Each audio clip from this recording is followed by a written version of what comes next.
You've modified that swing arm bike as much as you possibly can, and you still can't shake that burning desire for a true hardtail chopper. We've all been there, but now the question comes, buy a hardtail for your factory frame or buy an aftermarket full frame. But which one is right for you and your specific build? That's what we're talking about today. I'm Grease, you're watching Grease's Garage, and I'm going to help you skip the struggle. We're going to start things off today with the aftermarket frame. We'll talk about the pros and the cons, and we'll do the same thing for the hardtail. So first pro on the aftermarket frame, no structural welding is required. You are buying a complete full frame that you can just plop all the various components into. You can buy a full frame and just get to work doing non-structural welding just for small things like oil tanks, gas tanks, sissy bar, all that jazz. It's much easier, it's much more approachable to do those quick and easy fabrication items than it is to think about taking on a full frame weld if this is your first project. The next pro, which kind of goes right in line with the first one, is that no frame jig is needed. Once you start getting into welding on hardtails, in my opinion, it really should be done with a frame jig. Every hardtail I've welded, I did in my frame jig. It's just cheap insurance to know that that thing's going to track straight when you're done. But if you are brand new and you don't want to drop $400 plus materials on a frame jig, a full aftermarket frame is a great option that's going to get you onto the next step of your build without having to shell out so much money up front. Next item on the pros of the aftermarket frame is the customization options. When you're buying a full aftermarket frame, you can choose a lot of the specifications that you want that frame constructed with. What I mean by that is, let's say you want it to fit a specific size rear wheel. You can order it that way. Do you want it to fit a specific primary? Maybe you're going to be running a chain in the rear instead of a belt, or vice versa. You can select all of these options when you're ordering a full frame. When you're buying a hardtail, it's not quite the same way. They make the hardtail the way they make it, and you're just going to have to fit the components that fit with it. So when it comes to full aftermarket frames, you get so many customization options that are going to simplify the future parts of your build and give you an easier time fitting everything together. Now, it's not all roses and sunshine when it comes to buying these full aftermarket frames. So this is a perfect time for us to jump into the cons. With all those customization options in that whole made-to-order component of the aftermarket frames, you get a long lead time. So one of the cons of the aftermarket frames is it is about 8 to 12 weeks from the time you place your order before that frame is going to be finished and shipped off to you. Now, if you're doing this at the very beginning of winter and time is not really a huge concern, that might not be an issue at all. But it is a con. It is something that you'll have to wait on. However, a lot of that time will get made up on the back end from the fact that you're not going to have to struggle to fit all the components together. The hardtail comes ready to accept the components you ordered it for. Next on the list of cons for the full frame is that your title is going to change. Whereas you had a factory title when you first bought the bike, when you go to register a aftermarket frame, it comes with what's called an MSO. That is a manufacturer's statement of origin. And what you do with that number is it acts like a VIN. So when you register that bike, you're registering it off of the MSO, and you will get what's called a special construction title. Essentially, what this means is insurance just costs a little bit more. You can still get a title for it. It's not really a problem. Most states are very good about titling off of an MSO, but it is something to be aware of. So if that factory title is very important to you, then maybe the aftermarket frame is not the route you want to go. The last con for the full aftermarket frame is the total cost. Right now, I went on Paco's website, who's one of the most popular full frame manufacturers, and for a big twin like what I've got sitting behind me, it would run me about $1,250 for a hardtail frame. Now, if you're comparing that against a hardtail that you're welding on yourself, yes, the cost of the aftermarket frame is a lot more than the cost of the hardtail. If you're not welding that hardtail on yourself, truthfully, the cost is about the same between the two. And this is a perfect spot for us to now start talking about the hardtail option. Starting off with the pros for the hardtail. We just touched on it in regard to the full frame, so let's talk about the hardtail, that lower upfront cost. If you're just buying the hardtail itself, these things typically run from about $350 for the simple ones, like what I've got on my bike, to the fancier end with cast axle plates can get up to about $700. Now, if you, like me, are planning to weld that hardtail on yourself, obviously a massive pro in favor of the hardtail option is the cost.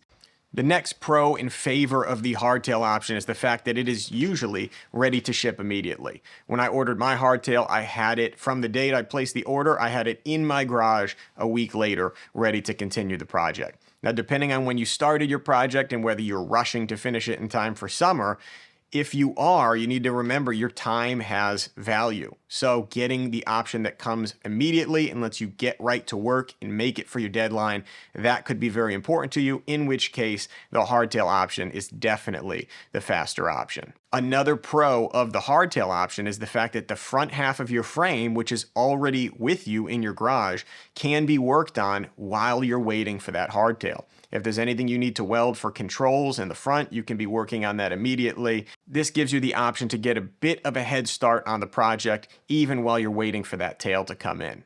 Now, if this is your very first time through the build and you really don't know what you're doing with the welding and the fabricating and the mounting of various components, there is an option that I'm putting in the pros for the hardtails to buy a pre-fabricated hardtail kit for your bike. I believe that this is only available for Sportsters between 82 and 03. I know Hafley Brothers, I believe, used to make this kit. I think it's now sold on Throttle Addiction. But essentially, for about $15.50, which is very expensive compared to the full frame option, but could be worth it, because what this allows you to do is buy a hardtail kit that already has the oil tank mounted, already has the sissy bar mounted, already has the fender mounted, and can already have the seat mounted.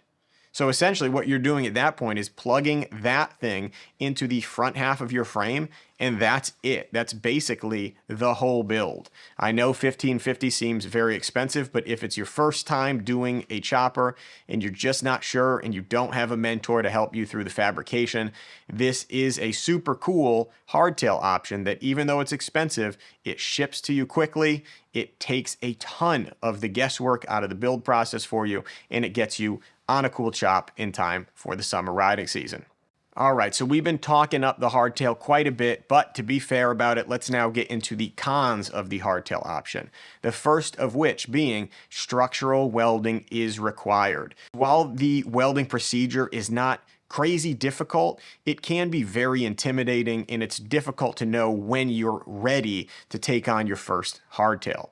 So there is complex welding involved with the hardtail if you want to get that cost saving benefit over the full frame option, and it will cost you way more to get tooled up to weld your first hardtail versus just buying an aftermarket frame. Next con for the hardtail option is that these are not necessarily custom made to order. When it comes to what the axle width is in the rear, it just is what it is. You need to find a wheel that fits. You need to find a fender that fits. You need to find a brake that fits. Most companies will guide you and tell you what parts they recommend, but it's not like you get to call them up and ask them ahead of time to make the hardtail a specific size. Last con for the hardtail option is that you may have to replace components that you didn't think you were going to have to replace.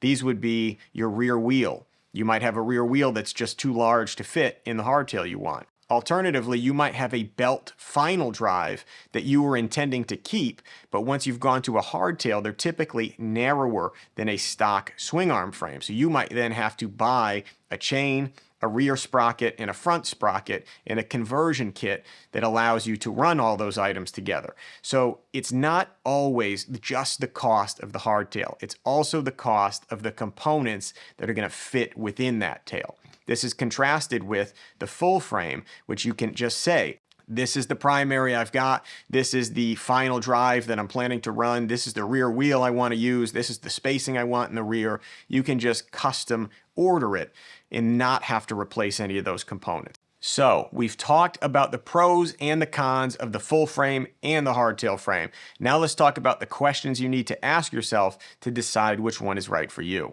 The first and most obvious question is there a hardtail available for the bike that you're working on?